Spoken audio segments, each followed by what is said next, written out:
Wir verlassen nun Montevideo in westlicher Richtung und bewegen uns somit immer weiter hinein in den Rio de la Plata, wie der bis zu 220 Kilometer breite und 290 Kilometer lange Mündungstrichter der Ströme Paraná und Uruguay genannt wird.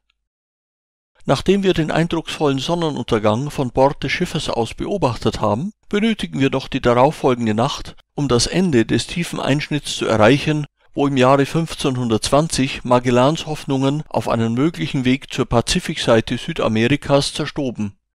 Wir hingegen freuen uns über die verlockende Aussicht, die argentinische Hauptstadt Buenos Aires in einem zweitägigen Aufenthalt genauer kennenlernen zu können. Zunächst einmal lassen wir uns per Taxi zum eigentlichen Stadtkern, der von monumentalen Bauwerken umgebenen Plaza de Mayo, transportieren. Von hier aus starten wir zu einer längeren fußläufigen Erkundung der Stadt, die uns vorbei am Präsidentenpalast Casa Rosada, dem Reiterdenkmal und dem Obelisken zu der Kathedrale von Buenos Aires führt. Danach setzen wir unsere Tour entlang der von prächtigen Bauwerken gesäumten Avenida de Mayo fort, an dessen Ende wir schließlich den imposanten Gebäudekomplex des argentinischen Nationalkongresses erreichen. Am Morgen präsentiert sich vor allem die Seitenansicht der Casa Rosada, wie der lachsfarbene repräsentative Amtssitz des argentinischen Präsidenten genannt wird, im kontrastreichen Licht der Morgensonne. Die größte Bekanntheit hat jedoch die der Plaza de Mayo zugewandte Westfront mit dem berühmten Balkon erlangt, von dem aus Eva Perón ihre bewegenden Reden an das Volk hielt und wo Madonna in der Filmbiografie Evita Don't Cry for Me Argentina sang. In gegenüberliegender Richtung blickt man auf die Plaza de Mayo, wo der Revolutionsheld Manuel Belgrano mit einem Reiterdenkmal aus Bronze geehrt wird. Auch der Entwurf der argentinischen Flagge geht auf den General zurück. Das Denkmal Pirámide de Mayo erinnert an die Unabhängigkeit Argentiniens im Mai des Jahres 1810.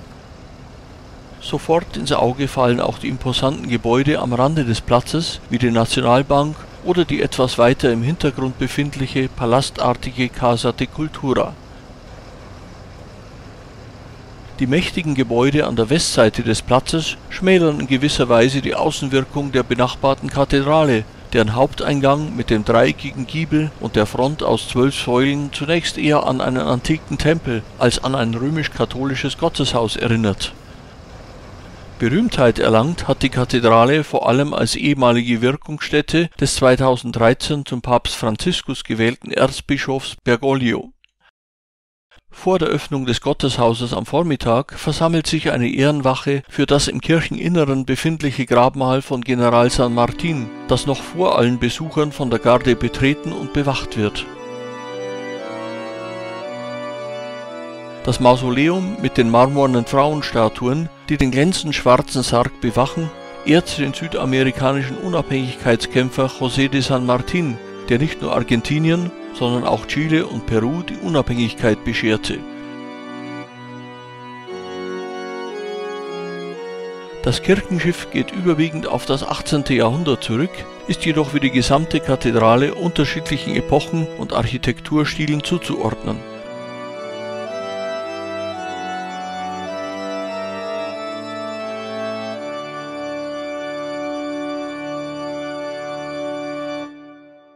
Unser Erkundungsgang durch die Stadt setzt sich nun fort über die von prächtigen Gebäuden gesäumte Avenida de Mayo.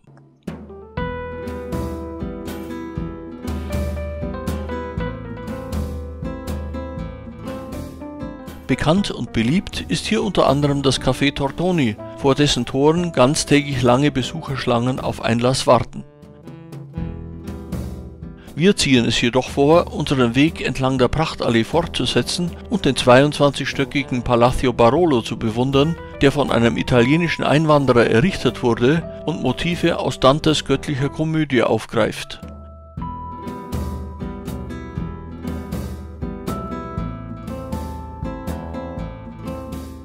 Auch der weitere Weg entlang der Avenida de Mayo gestaltet sich überaus kurzweilig.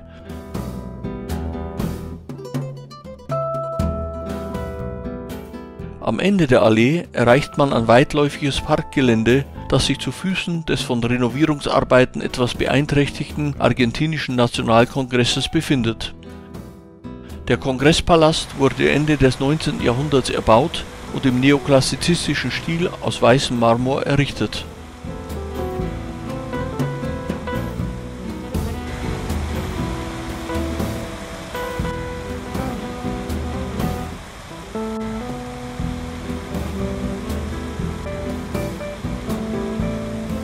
Nach einer kleinen Tierbeobachtungspause im Park setzen wir unseren Fußweg durch die Stadt fort und nähern uns zunächst dem Justizpalast und dem direkt gegenüber befindlichen Teatro Colón.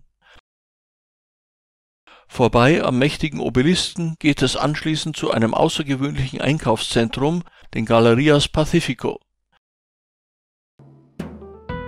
Nur wenig später betrachten wir vom schön angelegten Lavalle Park aus die oberste Justizbehörde des Landes und wundern uns in keinster Weise über die Bezeichnung Palacio de Justicia. Auch bei den Gebäuden der Nachbarschaft fasziniert das Nebeneinander aus traditionellen und modernen Baustilen.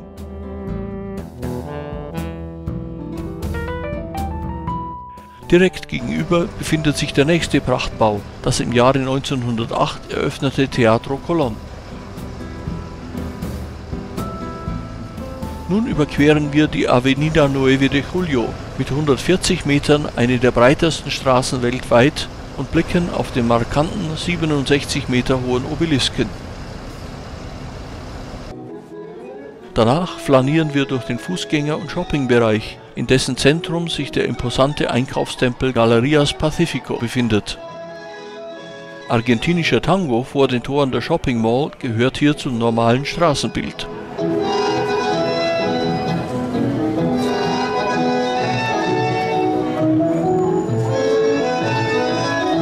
Dann jedoch wird es Zeit für das Betreten der Innenräume der Galerías Pacífico, was auch für Nicht-Einkaufsbegeisterte unbedingt zu empfehlen ist. Dreistöckige Hallen im Beaux-Arts-Stil verströmen mit steinernen Arkaden ein Flair von historischer Eleganz.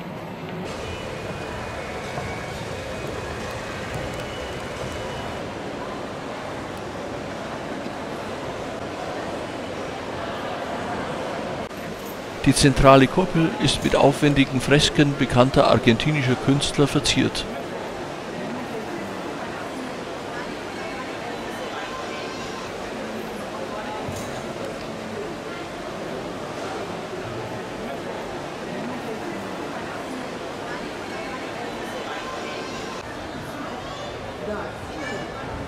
Beeindruckt verlassen wir den eleganten Shoppingkomplex, um uns nun per Taxi dem letzten Ziel unseres ersten Aufenthaltstages in Buenos Aires zu nähern. Der Stadtteil San Telmo mit der Plaza Dorrego erscheint hierfür ideal geeignet. San Telmo ist ein besonders charmantes Stadtviertel, geprägt durch Altbauten aus dem 19. Jahrhundert.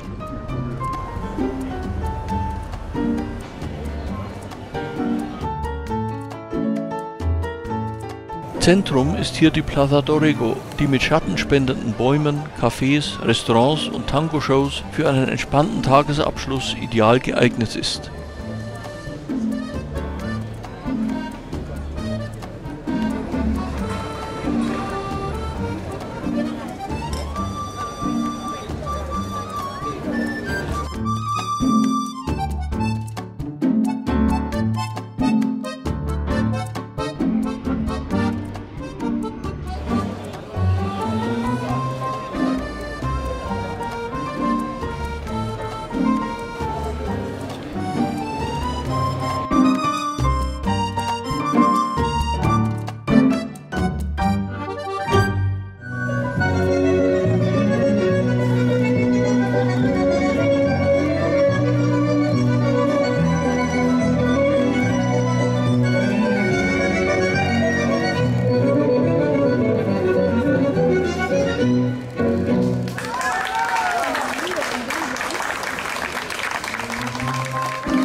Ein absolutes Kontrastprogramm bietet die abschließende Rückfahrt zum Pier mit einem Panoramablick auf die moderne Hochhauskulisse der Neustadt.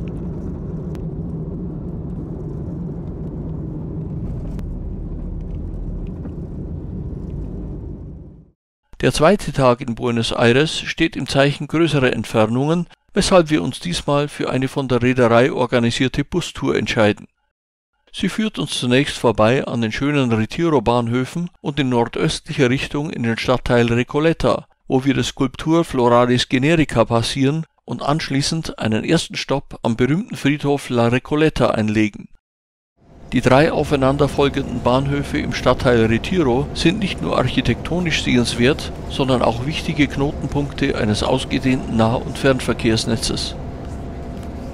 Danach passieren wir die juristische Fakultät und nähern uns der Skulptur Floralis Generica, einer 23 Meter hohen stählernen Blume, die inzwischen sogar zu einem Wahrzeichen von Buenos Aires avancierte.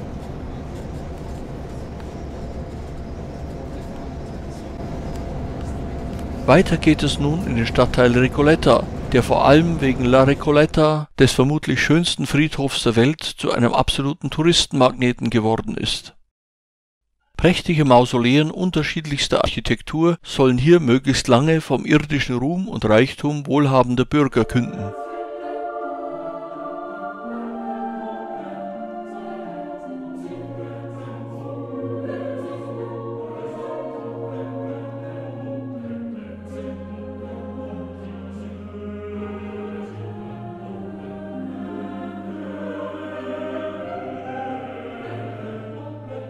Im Zentrum des Interesses der meisten Besucher steht das Grabmal der weltbekannten Präsidentengattin Eva Perón, wovor sich lange Schlangen bilden.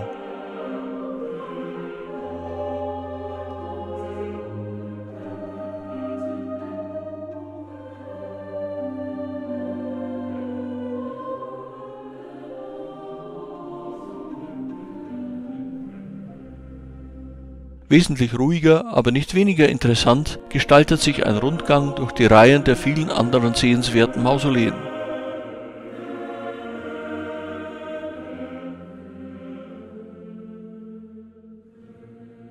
Mit einem Blick auf die am Rande des Friedhofs befindliche Basilica de Pilar verabschieden wir uns aus dem Stadtteil Recoleta.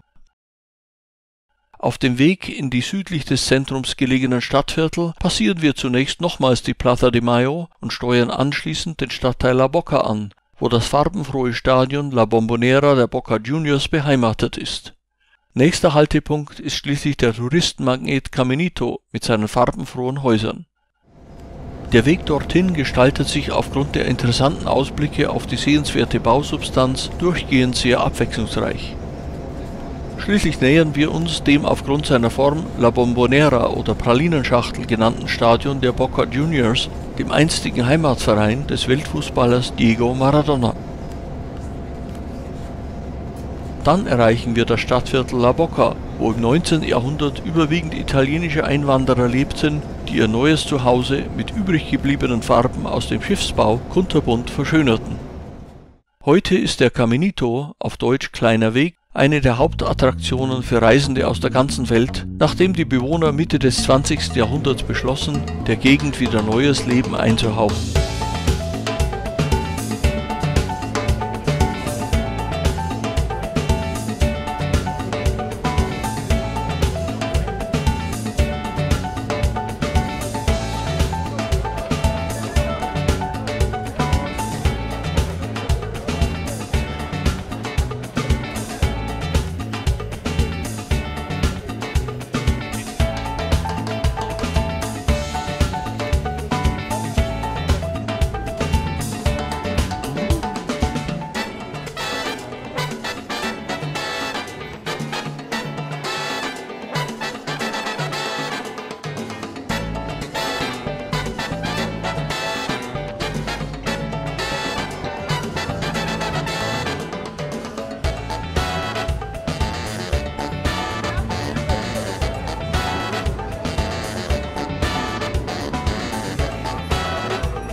Nach einem stimmungsvollen Abschied von La Boca geht es nun in einer knapp 40 Kilometer weiten Fahrt zu dem nördlich der Hauptstadt gelegenen Städtchen Tigre, wo das sogenannte Tigre-Delta mit den Flussarmen und Kanälen des Rio Paraná zu einer vielversprechenden Bootstour einlädt.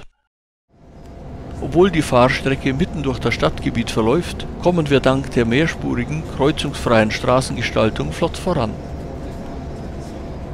Spätestens mit der Ankunft in Tigre wird uns klar, dass es sich bei dem weit verzweigten System aus Wasserläufen um ein riesiges Naherholungsgebiet für die Porteños, wie sich die Einwohner von Buenos Aires nennen, handelt. Hier gibt es noch zahlreiche naturbelassene Landschaften, die zu diversen Freizeitaktivitäten verlocken.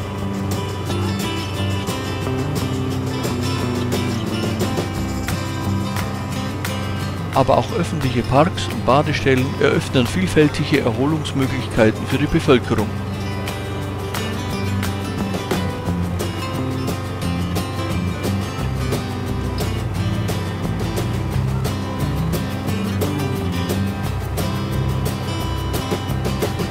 Zahlreiche private Ferienwohnungen mit Wasserzugang reihen sich hier wie Perlen an einer Kette aneinander.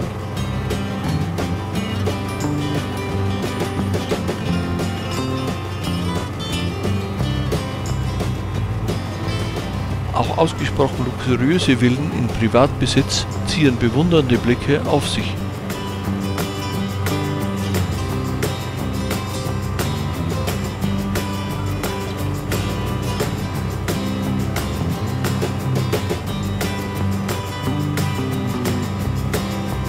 Verlockend am Wasser gelegene Restaurants buhlen um die Gunst der Gäste, zu denen auch wir uns gerne gesellen.